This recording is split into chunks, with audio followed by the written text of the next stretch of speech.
Hello, everybody. Welcome back to the 2023 season. It's our first post-game show. Um, Hurricanes just beat Miami of Ohio 38-3. Petrie, how you doing, man? Hey, I'm doing great. Thank God it's finally football season. We've gotten a little bit of the teasers through week zero, some of the not so exciting games, and even a little bit of the early week one stuff is a little bit tough to watch. Utah at Florida last night was the what I felt final real start of the college football season, and then Yep. we got a taste of our Canes here tonight, which was terrific. I had a really good time watching that one. Yeah, it was a good game. We were kind of talking about this before we started rolling, but um, in the last few years, I haven't been very positive after these early scheduled wins that the Canes have had. Um, But believe it or not, I'm actually feeling a little bit optimistic tonight. And we can get more into that. So what was kind of your knee jerk reaction from tonight's game? Well, the knee jerk reaction, kind of going right in line with what you were saying about when we had these scheduled wins in the past, that you didn't really walk away feeling confident. A lot of times when we won those games, you felt that it was on the strength of pure talent. We won those games because we happened to be the bigger, stronger, faster team. And at the end of the day, that's a very important part of the game, and you end up winning a lot of those games. But tonight actually felt very convincing. We won that game because of talent. However, that game became a blowout because of how sharp the team was.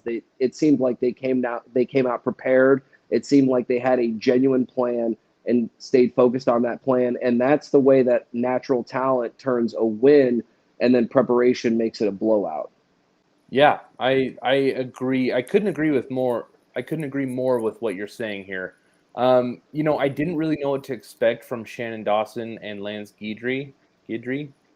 Um, I mean, they didn't come from like they're not the big name splashy hires that we've had lately. Um, so kind of didn't know what to expect. I was actually really impressed with. Here's what I'll say. It felt like we were a throwback Smash Mouth football team tonight. It was the first time in years I've watched the Canes, and we played stout defense and we emphasized running the ball. Um, I'm not someone who thinks that's the only way you can win a football game. However, I love seeing an identity in this team already in game one that was not here last year. Um, it's like a tangible piece of evidence of Mario Cristobal's impact on the team. Um, and for me, I said this on Twitter a dozen times. It's a life raft. Uh, last year kind of had me feeling agnostic about Mario. It was just like I thought he was the right hire. I was mildly cautiously optimistic, but at the same time, it's like, well, it's not like Mario actually did anything last year on the field that made me feel great. Um, but I like seeing an identity that is unmistakably Mario Cristobal's imprint on this team. Yeah, and what's really nice about that point you bring up with the running backs is when the production that you can literally quantify is what you see with your eyes. So you're saying, hey, we saw a tremendous performance from our running backs, and that's true. Man, did they not spread the wealth? All Yeah. three running backs went over 5 yards per carry. I'm pretty sure if I don't have that mistaken, I'm almost positive all three over five. If not, one would have been about 4.9 or something like that. And Yeah. then two out of the three scored touchdowns. And so, I mean, hey, talk about a three-headed monster in the running Yeah. back room right now. So I think you're forgetting one because it was well distributed between four guys with Parrish, Fletcher, Allen, and Cheney. Um, Oh yeah, yeah, but everything you're saying is accurate though because it was three of them over 5 yards and Cheney with 4.8. Three out of the four got touchdowns. So yeah, I mean exactly what you're saying is spot on. But it was four dudes and even that's better. really great. Yeah, yeah, four is better than three, right? Yeah, I had a tough time. Hey, we have a lot of new guys on scholarship. I think they said it on the broadcast. 41 new guys on scholarship this year. Yeah. I might be a bad Canes fan here, but I'm sorry I did not recognize AJ Allen, I think was the running back, number Yeah. 28. Hey, Yeah, I you're think not the only one, man. I was thinking the same thing during but the game. man, I saw him make some plays. I was like, who is this 28? Very, very good. Yeah. Yeah. It is. It's interesting. I mean, I think part of it was that I had a harder time following the team really closely in the offseason just because of the way that last year went. I know you're a big basketball fan too. We talk hoops all the time. We do about the buckets together and stuff. Um, I I've had a hard time transitioning from like basketball mode into football mode. Um, I'm really excited about the Canes now, but I would say it yeah, hit you like a ton of bricks today. yeah, and there was a bunch of guys where it's just like, oh, I guess he's on the team. AJ Allen didn't know he was on the team, There you go. but he looked great. Yeah, and I mean, it really was terrific. I was very encouraged by everything we saw. I mean, Mark Fletcher, you talk about a kid that was playing high school football, what, 8 months ago, 8, 9 months ago? I mean, Yep. high school football runs into about December or so, if I'm not mistaken. So you're talking about a kid that was playing high school games not even that long ago and scores a touchdown in his first big time college football game. And I said it during the broadcast. I'll say it right now. Man, I bet it felt a lot better to score a touchdown wearing a Hurricanes jersey than a motherfucking Ohio State jersey. Yeah, yeah, I bet so. I bet And it felt a lot better. he looks like a future star, man. Just the way that he moves, he's so fluid. He's like 225. He has good burst. Like, I don't know, Good man. feet, man. Good feet. I'm trying so hard now, um, to be more mature about my Canes fandom and maybe a little more slow to get excited about things. The thing that Um, really gave me the excitement was the blowout. We yeah, mentioned it just a touch ago. Natural talent and ability wins that game by somewhere between 13 and 17 points. yeah, Execution and precision, that's what makes it a 35-point win. I mean, yep, we were only favored by 16. yep, Everybody's losing their minds at halftime. We're up 13 at halftime. And I sat there and I said, we were only favored by 16 for the whole game. We're up 13 at yeah, halftime. What's everybody losing their minds about? We ended up winning by 35. yeah. Come on. And I think the second half kind of really drove the point home for this team, though. In the first half, it kind of felt like, um, and just my opinion, because maybe I was someone who was a little more cynical about the first half. But it felt like there was a lot of missed opportunities on offense. Um, it was a little jarring for me to see Tyler Van Dyke be kind of the weakness of the team. I was actually expecting the exact opposite from the Canes this year, whereas like Van Dyke is the one thing I can bank on this year. Hmm. Everything else is kind of a mystery to me. Whereas that game was kind of the opposite. Whereas I feel like everyone had a great game besides Tyler Van Dyke. And I know that he had a hand injury in camp. I'm not trying to put, all the weight of the world on his shoulders here.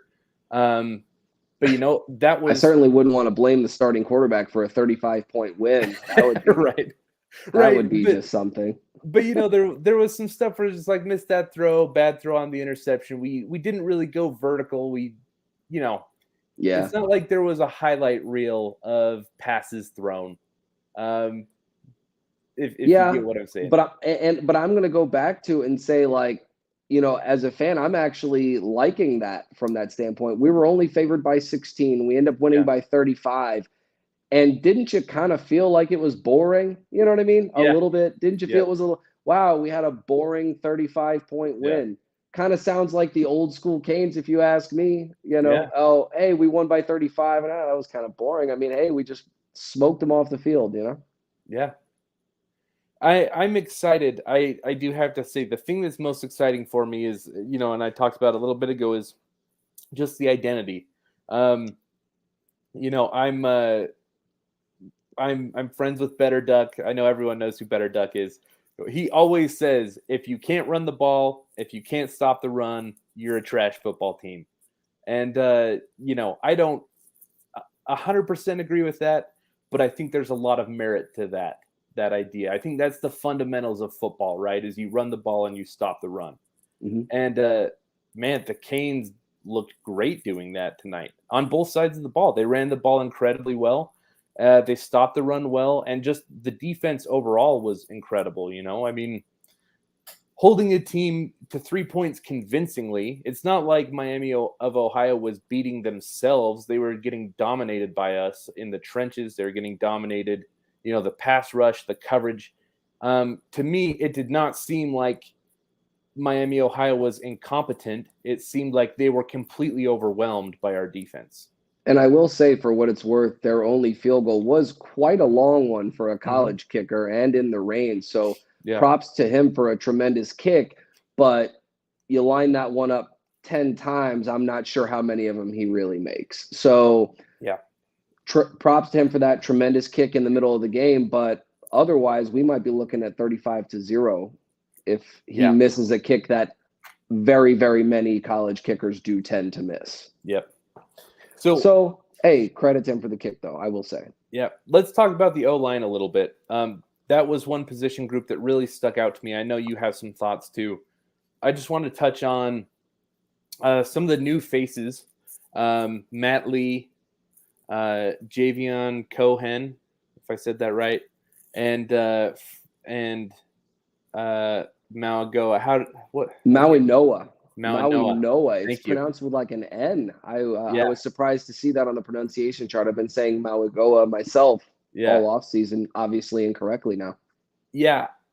So Lee and Cohen are beasts. Like they dominated in this game. Maui Noah had some flashes, obviously getting the start on day one, true freshman, 19 years old. That's impressive in and of itself. I think he looked like a freshman at some points. He also looked like a seasoned veteran, all-world talent at some points. I think the new faces is what we needed on the offensive line, and I'm actually pumped to watch this group. I mean, they look really good. They look like they might be one of the best offensive lines in the country this year if they hold up to what they showed today. Yeah, and I am looking forward to that. They have tremendous potential. They do have to tighten it up a little bit. Now, take it with a grain of salt because obviously the offensive line is the biggest unit on the field and so therefore has the most potential for causing penalties. Yeah. However, as a team, we had 8 tonight, and I do believe, if I'm not mistaken, all 8 of them were the offensive line. I think we had 7 false starts, and then Maui Noah did have a hold that brought back a nice play that we had. So, they got a very good push up front, very strong physically. However, I will say we expected that much going against a smaller defensive line. But all of the penalties are really kind of crazy. 8 by just the offensive line. That's very tough. That's 2 per quarter. A lot of times those are drive killers. Yeah. Yeah, that's a good point. I mean, I guess that's the balance to my excitement. Is they really do need to clean it up for next game. But man, especially with the run blocking, and Van Dyke had a clean pocket on a really good number of his dropbacks. Like he had time today. So I'm glad. When you spend as much money as we did on Mario Cristobal. He's known for his offensive line. His best friend and kind of most trusted advisor on the staff is Mirabal, who's the offensive line coach. It feels really good to see that paying off, Yeah, and I will say, in Cristobal and Mirabal we trust. We can talk about how Miami has always had athletes at the skill positions, whether it be running back or wide receiver, even a lot of great tight ends, obviously. But the difference is that if the quarterback only gets 2.5 seconds to throw the damn ball, it's never going to translate very well in terms of offensive production. Now, Tyler Van Dyke, he did have some time tonight, as you mentioned. He got a good opportunity to sit in the pocket, think about it for a second, go through his progressions, and then throw the ball to the right read. Terrific. I mean, that was fantastic. That's just not time that quarterbacks at Miami have had in the last decade. Yeah. Yeah, and I think speaking on O-line improvement, that's been a position group of need in the last few years. We've really struggled. Another group that I was really impressed with tonight was the wide receiver group. Colby Young looks great. Like, he looks like potential all NFL ACC, player. yeah, potential all NFL or potential NFL player. I'm really close with my cousin. He's not a Canes fan. He watches the Canes, because we're close friends, and he supports them. But that was actually the one thing that he texted me about after the game, was he's like, "Wow, your wide receivers look good." And I was like, I would not have guessed that was the text message I'd get from somebody, after this game. But he's right, though. Colby Young looked amazing. Restrepo looked solid. I think he's going to be huge this year. And our offense kind of died after Restrepo got hurt last year. It was not great to begin with. After Restrepo got hurt and went out, it just died, went belly up. Yeah. And he's such a spark. Those slot guys that get those big first downs. Everybody thinks that the long, tall jump ball wide receiver who gets one in the end zone, and obviously touchdowns are electrifying, but those big first downs are body blows to a defense. Yep. I mean, you hear people say, and I am one who would agree with this, that the biggest predictor of a great offense is their first down rate. Moving the chains is the biggest predictor of success for an offense. And that's exactly what Restrepo does. He's sure hands. He's always open. He kind of throws his body out there. He'll go over the middle, take the hits. So having him back is nice. And Jacoby George had quite a nice game too. Yeah, he had a couple of very nice catches as well. Yeah, I think considering that the pass game really didn't do much for me tonight, I appreciated what the pass catchers did in that area of the game. Yeah, and I mean, they really do have to make up for these situations. If Tyler Van Dyke, I know that there was the big fiasco. Everybody's talking about, oh, Tyler Van Dyke's thumb wasn't really injured, but apparently it was a little something. I don't know, because they certainly didn't do anything crazy today. And there still might be that lingering shoulder from last year. So I understand them not taking a lot of crazy chances against Miami of Ohio, who you probably feel confident that you can beat straight up. Yeah. But that was a little bit, I don't know, it kind of threw me off. So I want to talk about not one, very, very long, deep ball pass. Not one. Yeah. I don't know. So I want to get your take on this, whether it's a hot take or not. Maybe you'll talk me off the ledge. Maybe you'll dump gasoline onto my fire. But let's talk about Tyler Van Dyke. Okay, as I said earlier, he's kind of my biggest question mark from this game. Is I was just thinking, like, the zip wasn't really there. I mean, I know he was hurt a lot last year. He had the thumb this year. So, like I said, I'm not trying to get too ahead of myself. But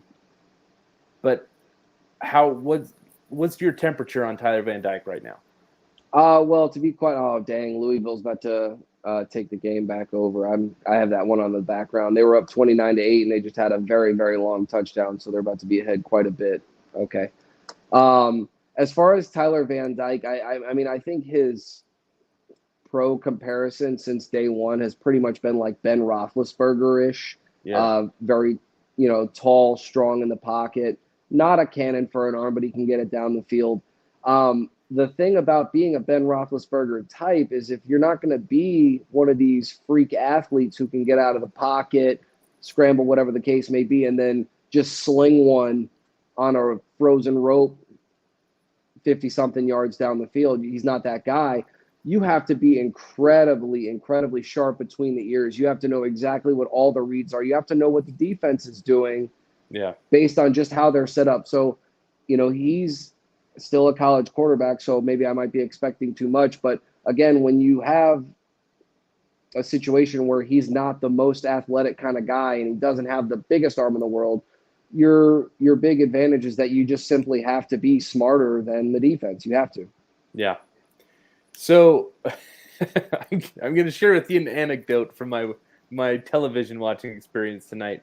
So yeah, I was having these doubts about TVD. I was streaming the game, so my stream was a little grainy for a lot of it. Emory Williams comes in and throws that little.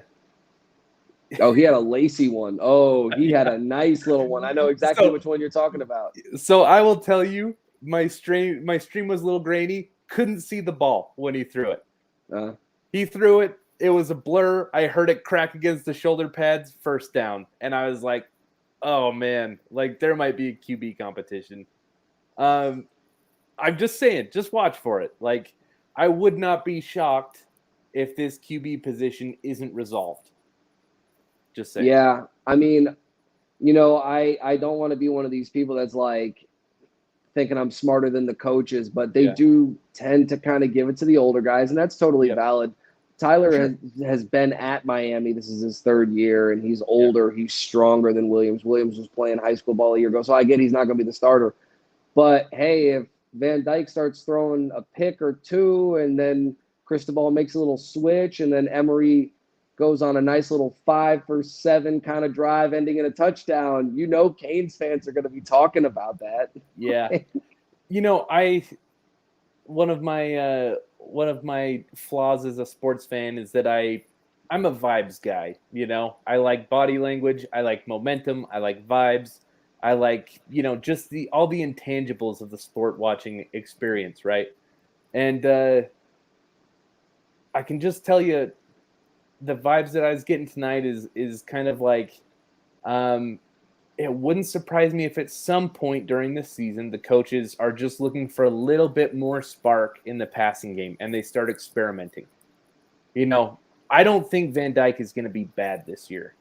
I worry that we've seen what we have with him over the last year in one game, and that's, that kind of is what it is. I was going to say, sometimes a guy is the person who they are. And if that's the case, and our running game is going well, our defense is going well, but we're really not getting a whole lot of pop and sizzle out of the pass game, wouldn't surprise me to see, here's a Jakari Brown drive here with a lot of runs and option. Here's an Emory Williams drive here where we're taking a deep ball. We're just and experimenting I will say, with that. Emory's snaps, I will say, I got to give him a ton of credit, and I hesitate to do stuff like this because people will take your words out of context. Well, you made a comparison like you're saying he's the next thing. No, I'm not saying he's the next thing. I'm saying he plays like, okay? Yeah. Emory Williams plays like Joe Burrow. He's not going to overwhelm you with athleticism. He's going to just stand tall in the pocket. He's going to find the open receiver, and he's going to deliver it. And that might sound like, easy peasy, but there's a reason not everybody can do it. And so he sees the field in a way where it's almost like he's anticipating, right? Yeah. And that's where Joe Burrow's big advantage is as a passer himself. In the same way, and I'm really not trying to get off topic here, but like in the same way that Tom Brady sees the field. He's not going to scramble and get a first down, but he is going to pick you apart on little somewhere between 6 and 13-ish yard passes on the way to a touchdown. So and I think Emory Williams has that kind of game. Yep. I'm with you. I am very high on the idea of Emory Williams. But I'm also with you in the sense of, I think Tyler Van Dyke played so well as a freshman, and he had a nightmare of last season for many reasons, that I think he has earned the benefit of the doubt to start the season. I am totally fine with him starting. I'm not calling for his job. I probably am not going to call for his job for a few weeks. Maybe not and at I'm all. certainly with you. 2 years ago, when he had that little stretch, it was like 6 or 7 games. Those were Heisman numbers. People are going to look at the total score from the end of the season and say, like, hey, his numbers weren't that impressive. And I'm like, when you understand the fact that he played 50% of the year, if you had doubled those numbers, those are Heisman numbers, okay? Yeah. So the thing is that we've seen him do it, okay? It's not like a guy who's unproven and we keep saying, well, maybe he's got potential. He's never really done it, but, I mean, he's got the arm strength. He's got the talent. We have seen Tyler Van Dyke do it against quality competition. That was the second half of the season after De'Aaron King was injured. That's the second half of the season. That's the thick of the schedule. Yeah. So, I'm with you. I'm not calling for Tyler Van Dyke's job. But I will say, if things start to look a little bit funny at A&M, Emory comes in and does his little thing. I don't know. And then I think week 3 we have. Oh, I'm not going to get this right. Is it something McNeese? Is that?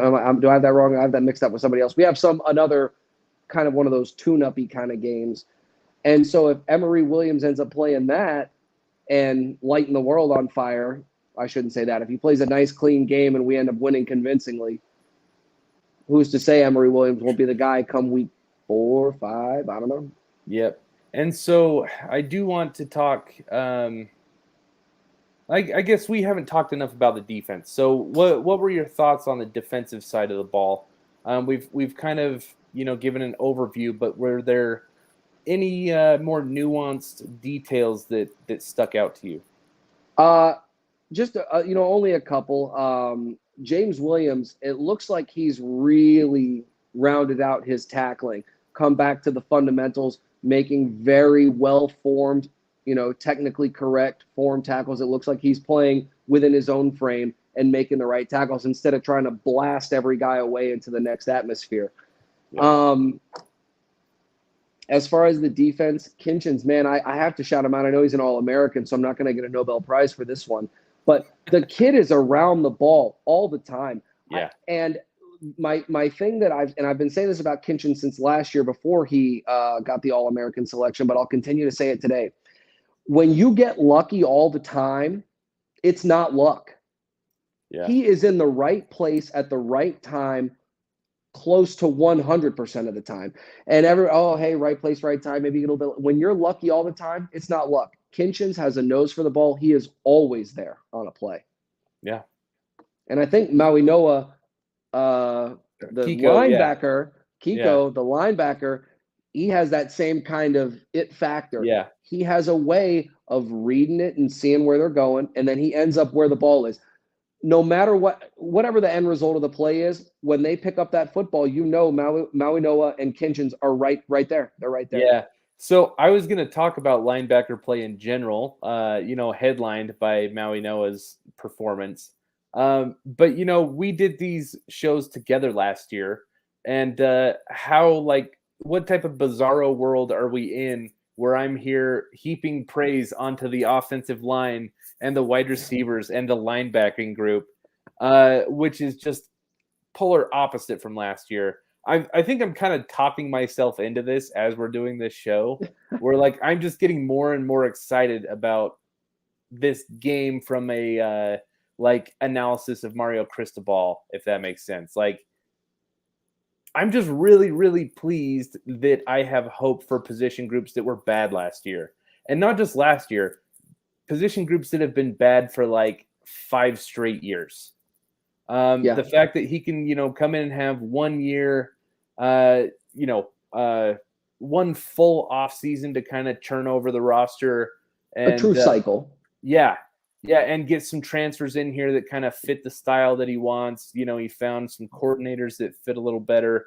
And it just pops off your screen. It pops off your screen that the line's better, that the linebackers are better, that the wide receivers are better. Can't ask for much more than that. Yeah. And a lot of people want to, get down on Mario for his in-game coaching sometimes. He's only getting more experience as time goes along, so he's only getting better in those aspects. But the number one thing with Cristobal, and we knew this we knew this before he was our coach, is the guy recruits NFL players and he develops NFL players. And NFL players play for Mario Cristobal. Oregon, I'm not going to call him, I'm not going to put him on Bama, Georgia, Ohio State level. But at Oregon, he was putting a lot of kids into the NFL. And at Miami, he's going to continue doing the same thing. Miami's consistently done an okay job with getting guys into the NFL just off sheer reputation, guys that are naturally talented recruits, so on and so forth. But Mario has a proven track record of recruiting. He sees the guys, the 2 and the 3 stars, the very low end 4 stars, and brings that dog out of them and gets them to the NFL. Yeah. So let's go beyond today. How are you feeling about Texas A&M next week? I feel good. So when you look at roster talent, I don't want to get out of hand here because I know what we're ranked. I know what our track record is in games like these. I know what our record was last year. But when you look from a talent standpoint and what we have going on, we're relatively even keel with A&M right now. It wouldn't be surprising at all if we beat them. I'm not going to say that we're going to definitely beat them, but I wouldn't be shocked for a second if it ended up being that way. We can rely on our defense. It looks like we don't have any massive issues on defense. Safety play was good, as we talked about. James Williams getting a little bit more technically sound and Kinchins being everywhere. Linebacker play between Maui Noah, Besaint, terrific game today. Besaint, I mean, he had a very good game too. A lot of big tackles. He puts it on you, and you feel that you're down on the ground and you're like, shit, I just got hit. I got rocked. Yeah. Leonard Taylor, terrific in the backfield. Nigel Lee Kelly, I mean, come on, he needs to put on a little bit of muscle, but from like a hand skills standpoint, technical skills standpoint, terrific. He was getting in the backfield, and Jafari Harvey, man, terrific as well, getting into the backfield today, doing the Jason Taylor celebration for a sack. Nice homage to the defensive line coach for his birthday. So I'm not too terribly worried about us from a defensive standpoint, which is great. And another reason why I feel good about A&M is that could come down. It was close last year, and it could be a close one this year as well. Borregales tonight, he's free money. Borregales is free money. Today he was 3 for 3 on field goals. He had 2 that were in the 30s, like 35 or 33-ish kind of range. His long was 43. 3 for 3 on PATs, that's money, but those aren't always taken for granted in college. It's not like the pros. You can't always guarantee a college kicker is going to make the PATs, but he went 3 for 3. And today, every kickoff that he made in a 7-touchdown game, so 7 of them, well, I should say a 7-score game, every single kickoff was a touchback. So I feel very, very confident from a defensive standpoint and from our special team standpoint. Andy's going to make the kicks. Defense looks really good. If you check the box score, which is sometimes a lazy way of analyzing football, you're going to look at the Miami defense today and see a bunch of, 1 tackle, 1 sack, 2 tackles, 2 or 3 tackles. It reminds me of the no-name defense, the Miami Dolphins, a long time ago. Not one guy had some tremendous, outstanding, unbelievable game. Oh, my God, the middle linebacker had 15 tackles. Oh, my God, the free safety had 2 interceptions. Nothing like that. But every single player knows where they need to be in the right opportunity, in the right opportunity.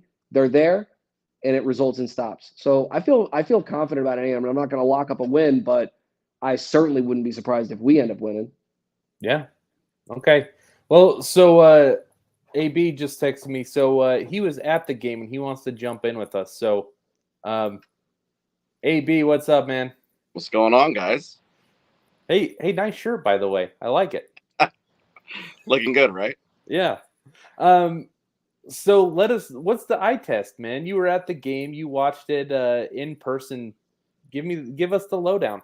So I was sitting with Mondo and Rob.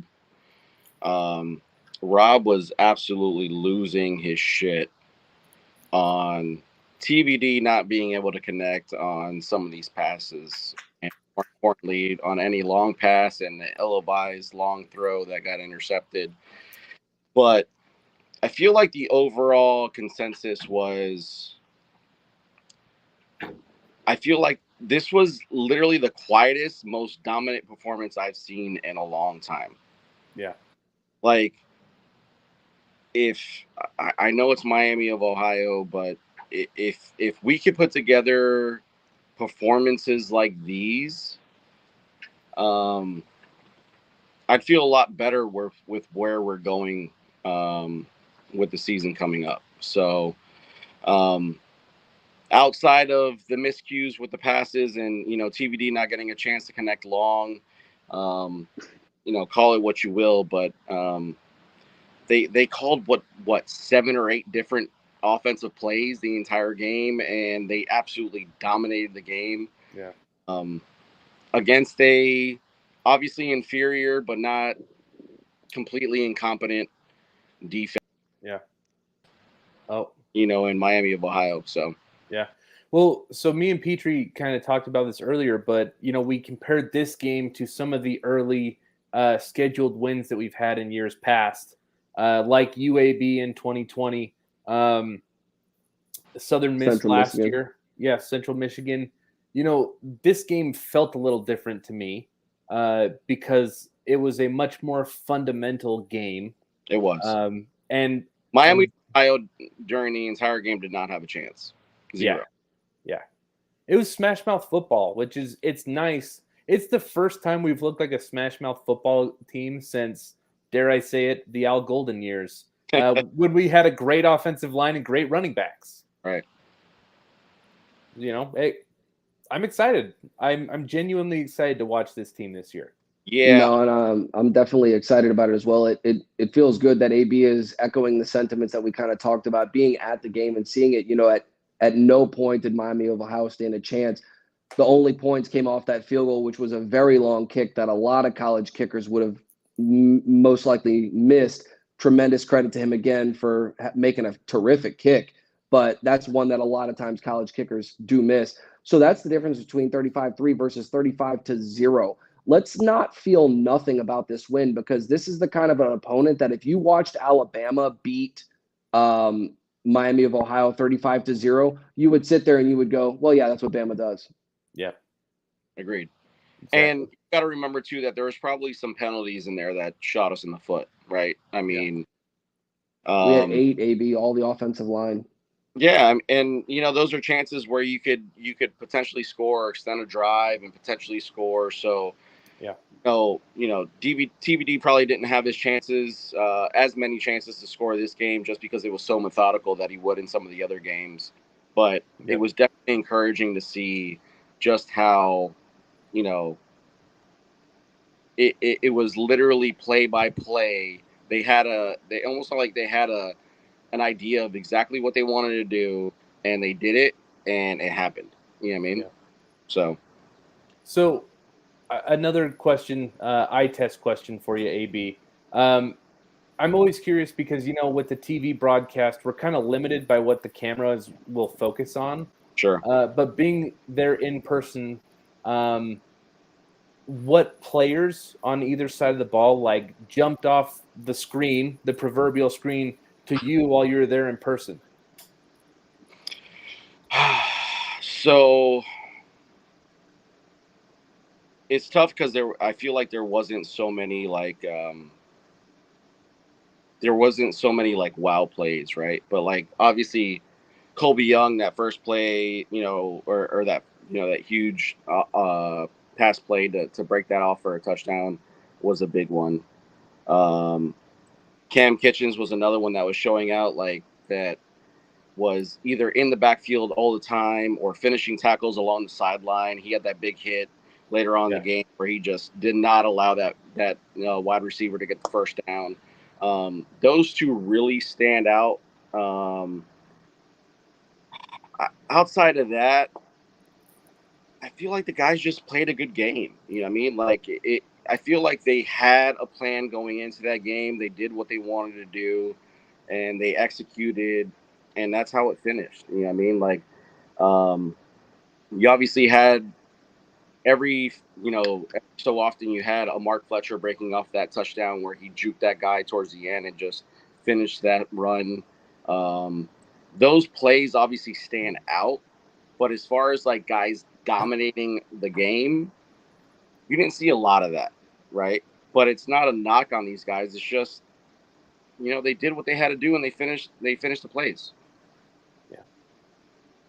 And I think, kind of going to what you just said, AB, and to Jordan's point earlier, is that's exactly what you're looking for, is for these guys to transition. Hey, we're not just trying to win off of pure talent. I think that the victory today came off of pure talent. You win that game on talent alone. However, it turns into a nice, clean, pretty blowout like that because of how sharp and focused you are. You don't overlook Miami of Ohio. This is a quality. I'm not going to say a high quality opponent, in terms of bowl opponent, but you get valuable reps. They're trying. Not with by any means.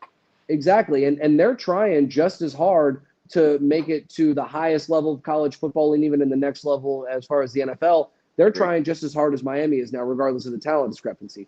They're trying hard too. So this isn't like these little bullshit scrimmages where you're going against your boys and then you're yucking it up afterwards. You got to put these motherfuckers in the dirt sometimes. Yeah, dude, I'm excited for this year. I would be lying if I said I felt this excited in any of the last 4 years. This is the first time in the past 3 years that I could remember where I've been at the stadium for the first game, and it felt convincing. Yeah. Feel-wise, vibe-wise, again, outside of the issues with the passing game that you'd obviously would love to have some of those throws back. Yep. It felt convincing. Yep. I you have to still kind of call, out certain kind of aspects of it. Even though the passing game didn't look great, we throw the one interception, so we give them an extra possession. So they had an extra possession, yet we still got them on time of possession throughout the game.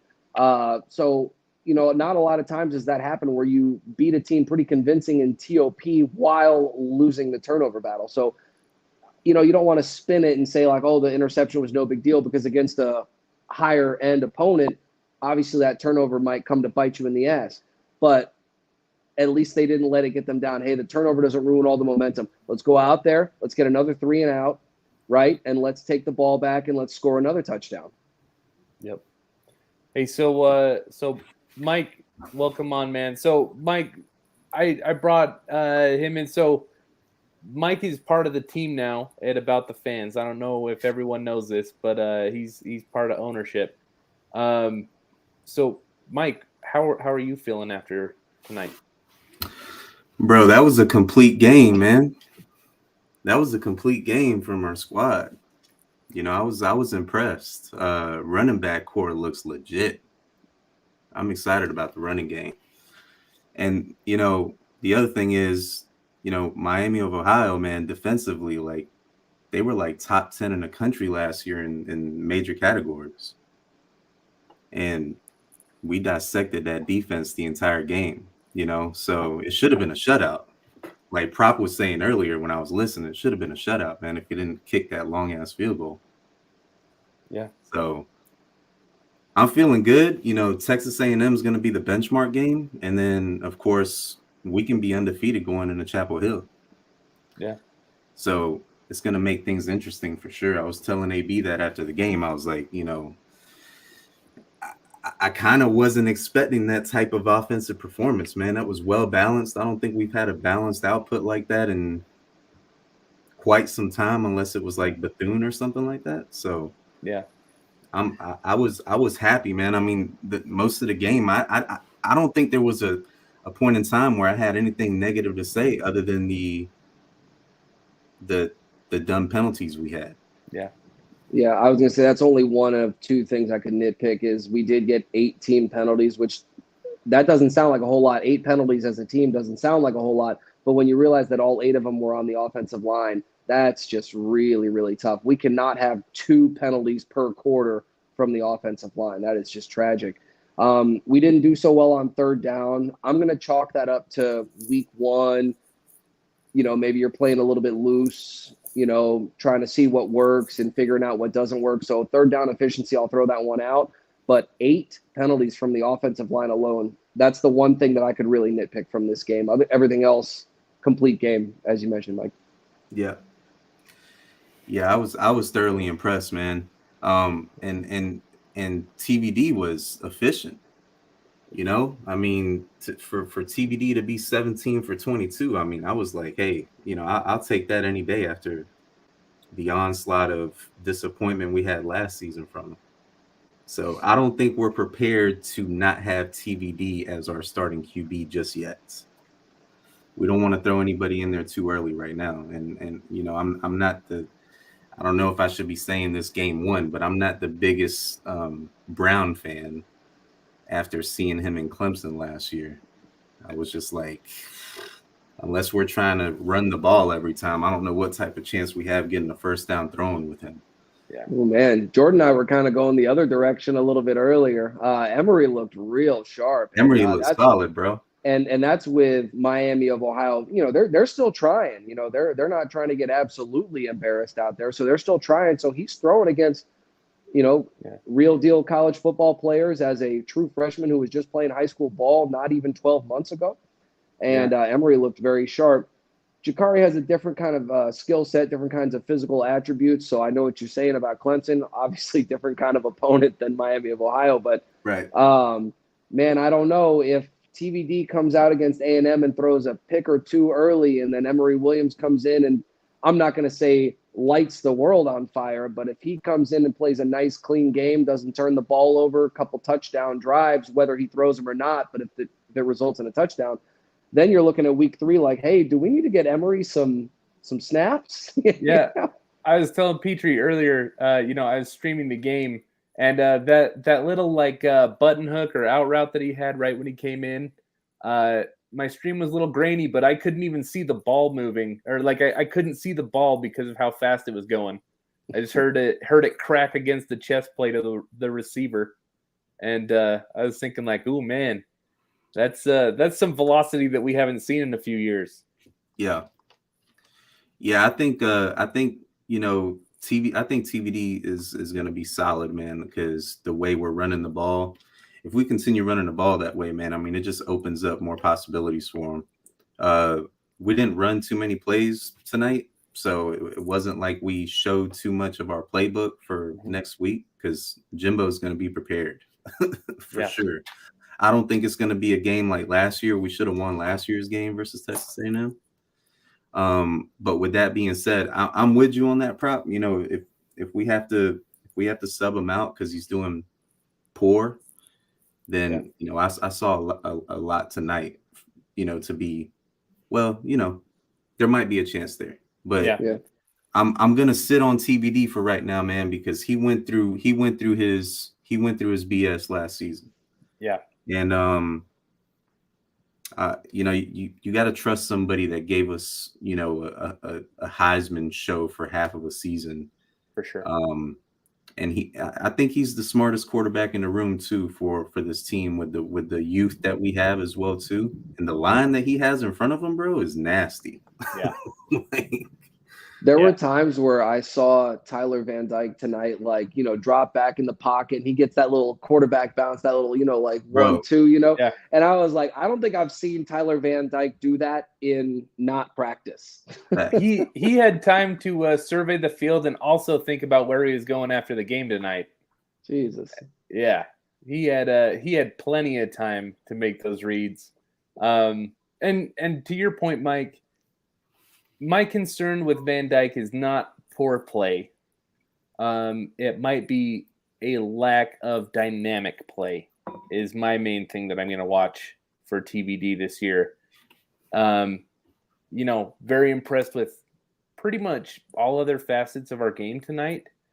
I wouldn't be surprised to see the offensive staff maybe experiment a little as time goes on to see if we can get a spark out of Emory Williams. You know, maybe a little bit more dynamic quarterback play behind that offensive line. So I mean, listen, I tweeted this mid-game. I don't know if you guys caught it, but yo, like if we don't try to stay vertical at least over 50%, 60% of the time, man, if we continue doing those screen plays for just, you know, shits and giggles, like we're gonna get caught up early in some of these matchups we got coming up.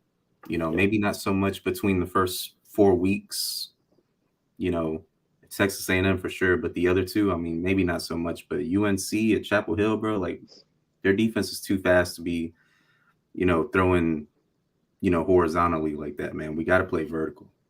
The running game too, man, I was complaining about because it for about, I would say, you know, half of the first half, we were running straight up the center's ass. And I was just like, this looks like last year, bro. Like, what are we doing? Now, I will say I am a little bit more patient on the passing attack going vertical. They you know, the players and coaches talked about it. They have, you know, deep threat plans, and that's fantastic.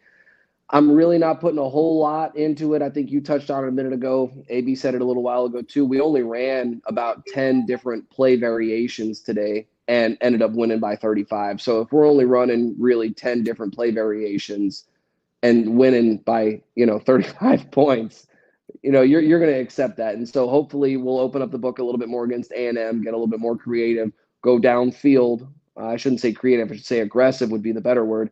Let's go downfield on them. So I think it's about time that we wrap up, but I have one last question for each of you.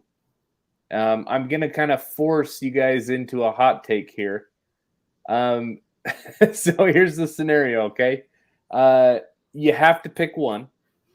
If I ask you to say if we were more likely to win 9 games or 6 games after what you watched tonight, what are you going with? 9. Damn, AB. I'm against this. That's why I asked you, Mike. Yeah, I feel like Jordan just popped this question in here because I joined the damn video, bro. So what I have to come back to, and I'll tell you what really helped me answer the question is the conversation we've been having about how this win felt different from other scheduled wins in the past. In the past, when you had the scheduled win, you felt like it was just because you happened to have the more physically stronger, faster players or whatever, and you got away with a win because you just happened to be better. This one felt like not only did we have better players than you, we had the better coaching, we had the better game plan, we had the better execution, the better preparation, whatever you want to call it. So, if it was another one of those scheduled wins like before, there's your 6. The way that we saw it tonight, there's your 9. AB, go ahead, bro. Save mine for last, bro. Yeah, I mean, the way I'm going to answer this is going to piss some people off, but I want to answer that question after next week. Okay, that's fair. I mean, I put you guys in an unreasonable spot. No, it's cool. No, look, it's not a D2 school or whatever. Like, it's still Miami of Ohio, right? Yeah. Like, I want to see what we have against a quality opponent. You know what I mean? And 9 wins, regardless of how soft, quote unquote, soft our schedule is or whatever, is still a big deal. Yeah. That, for me, 9 wins based on the past 20 years of history is a trajectory that has us like giving Mario every tool that he needs to be completely successful with this. Yeah. You know what I mean? Like, if he's recruiting the way he is without the wins. You let him recruit with the wins, that's a completely different ball game. And 9 wins gives him that, in my opinion. So I don't take the 9 wins thing very lightly. Like, for me, it's not 9 or 6 or whatever. Like, this show, I've said it before this show, but like, it's that 7-5 until I see otherwise. And while tonight was great for what it was, I want to see it next week. Yeah, I 100% agree with you. Because I asked the question, I have to answer it as is. And I think the point that Petrie made, following his prediction of 9, or not prediction, sorry, his choice of 9 in that scenario, is spot on. In the sense of, I thought we were going to be like a 6-6 team if you would have asked me yesterday. But after tonight, I'm just thinking like, we're going to play, if we play disciplined, if we play fundamental football, which I saw tonight for the first time in a very long time as a Canes fan, there's going to be, the ball's going to start bouncing our way on occasion. We're going to start winning some close games that we shouldn't win, or that maybe not even that we shouldn't win, but games that we would have lost in years past. So I feel more comfortable with the idea of being, 7, 8, 9 wins than I did before I watched tonight. And I don't think it's a flippant reaction to say that. I think it is the fact that we're seeing the bedrock of a fundamentally sound football team. that's what I saw tonight. So I think Jordan, you just avoided your own question, bro. You 9. answered everything between 6 and 9. 9. I'll say 9. I like it. We're not.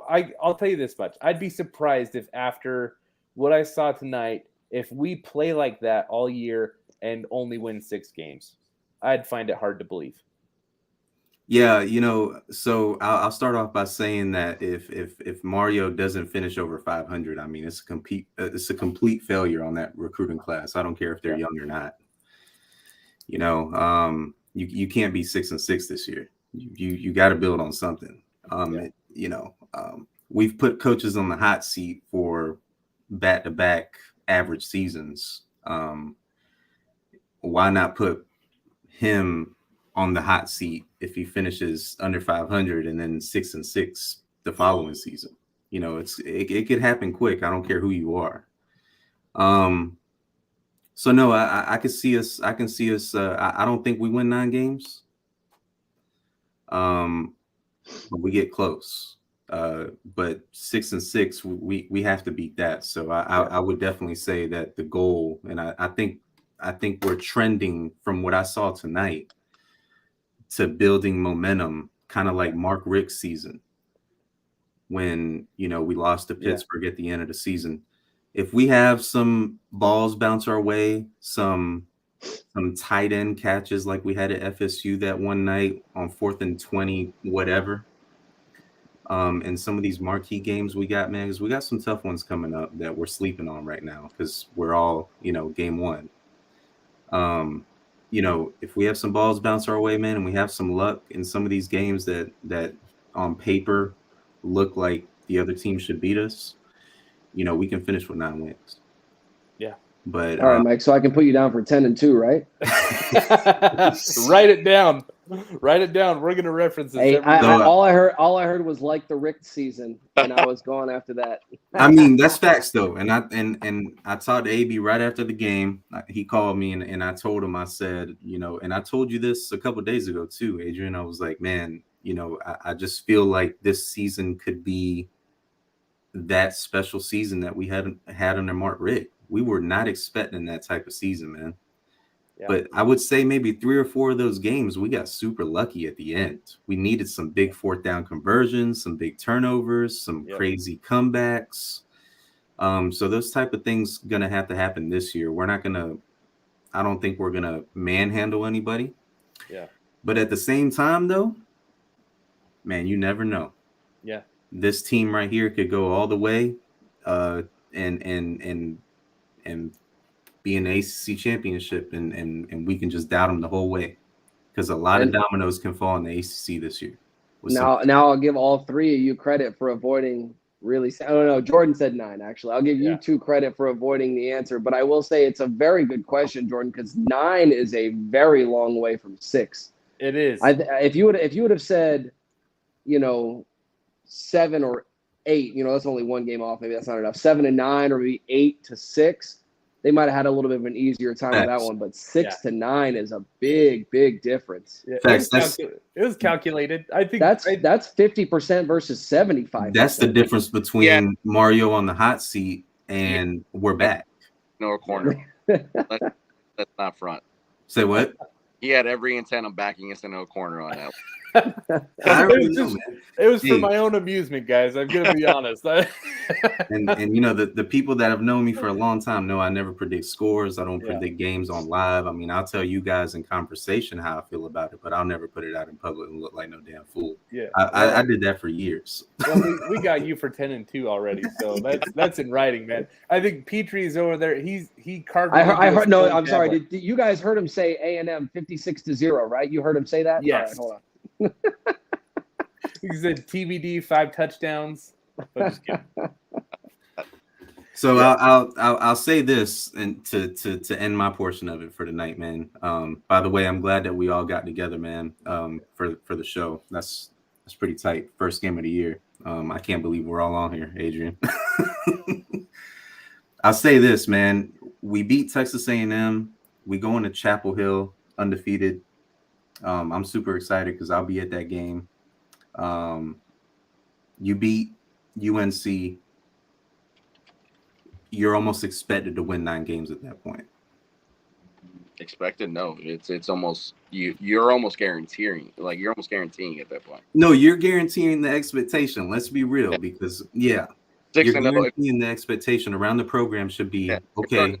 No, that Rick season, and I'm gonna keep going back to that Rick season because that's the best season we've had in some people's freaking lifetimes. Yeah, that follow the Canes. My hand there. Yeah, that was the best season I've ever seen the Canes play. Yeah, and we just crap shot it at Heinz Field. You know what I mean? But if we make it to UNC and we beat UNC and we're undefeated after that, and we start facing the Clemsons, and Clemson might have a tough road, they might flop a game. Yeah. You know, pay attention to North Carolina tomorrow when, you know, my alma mater plays them, because what I was telling Adrian was, you know, do we want North Carolina highly ranked when we play them, or do we want them with 1 L? Because South Carolina can beat them tomorrow night. Regardless, you always. Yeah. You don't want them defeated going that game. Yeah. So, 9 wins is possible. I'll leave it at that. 9 wins is possible any year with Miami or FSU or Clemson, with the recruits that they're bringing in this conference. Not to take that, but we all took a sip of the Kool-Aid today. Yep. Oh, yeah. I took a big sip. Not going to lie. We all took a sip. Yeah.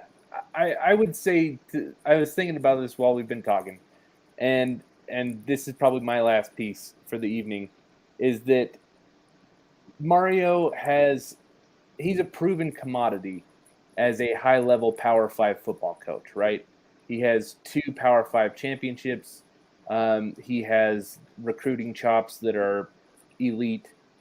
So, you know, he has a proven track record, proven commodity.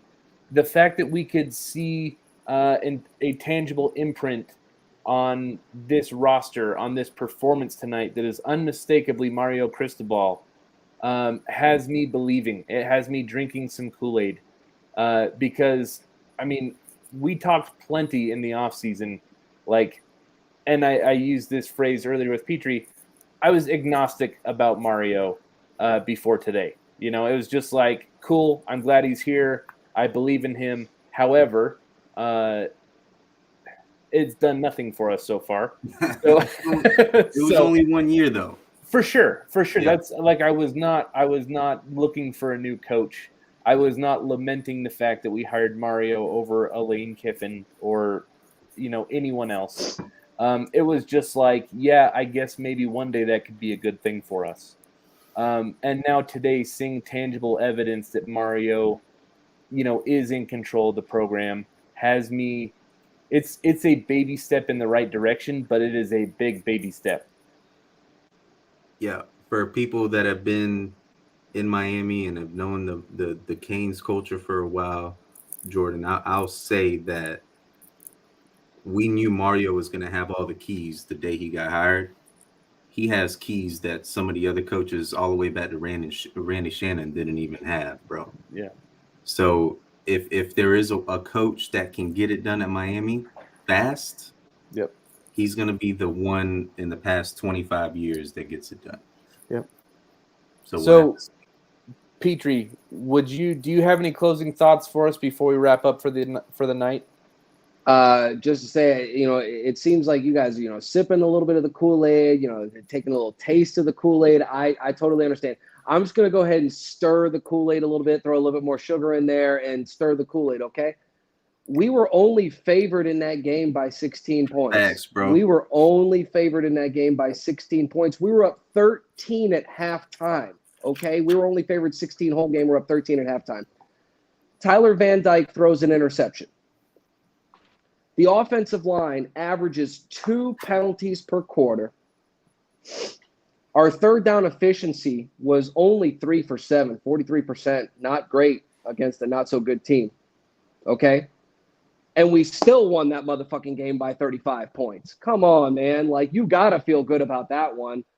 All of that just awful on third down. Tyler Van Dyke throws an interception against a team that we probably shouldn't be throwing interceptions against, and we end up winning by 35.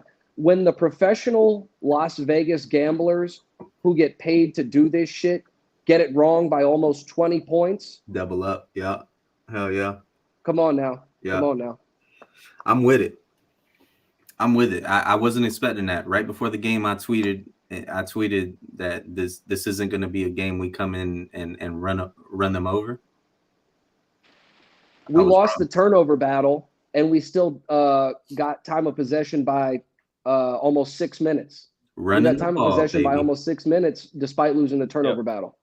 Running the ball and running it effectively. Like, what am I supposed to take away from that? Yeah, I can't remember the last time we ran the ball that effectively. We had a spat, like I said, that we were running up the center, and I was just like, oh no. And then we started countering, and we started doing the the sweeps and that kind of thing. And I was just like, all right, cool, man. Look at all the gaps you got now. Yeah. My last little thing, quick one, and all of you guys are going to agree with this one. It's easy. NFL players. Mark Fletcher, NFL player. Yep. Ruben Bain, NFL player. Yes. Jafari Harvey looked like an NFL player tonight. Colby Young, NFL player. Yep. Bro. And Nigel Kelly, little skinny. He needs to put on some muscle, but he's got very, very good technical skills, NFL kind of capacity. And then Borregales in the rain tonight, 3 for 3 field goals, long 43, a couple over 30. You know, he didn't have any little chippy little baby ones. They were 33, 34, and 43. 3 for 3 on PATs. I know we have a tendency to write off PATs, but that's not a given in the college game. And every single kickoff was a touchback in the rain. Yep. NFL players. Players. He's going to get the Groza Award. Don't forget Javian Cohen and Matt Lee. And Javian Cohen and Matt Lee. I got to include them too. NFL players. Yeah. Javian Cohen for sure. Matt Lee might end up being just like a very, very, very good college player. I don't know about NFL kind of capacity. Javian Cohen looks like he belongs in the league today. Yeah, facts. He was nice. Yeah. All right. Well, that's it for our post game for week 1. Petrie, thank you, man. As always, Mike. Looks like Adrian's internet gave up on him. Oh, yeah. I think he's back. Is he back? Hey, babe, we're bringing you back in to say goodbye to you. Thank you for jumping on with us. Everyone, make sure you check out About the Fans. Petrie's stuff is in the mail for him, but the rest of us got it all over us. But go Canes, though. Yeah, go Canes. Bro. That's good too, I see you, bro. Got the Ed Reed over there. Yep, I love it. Okay, well, we will catch you guys next week. Good news for the Canes, actually. It's my birthday next Saturday, so we're going to win, right? We have to win for my 30th birthday. So I probably won't be here on the post game next week. It'll still happen, though. I can guarantee you that. But until next week, we will see you guys later. Take care and go Canes. Go Canes. Y'all be good. Later, fam.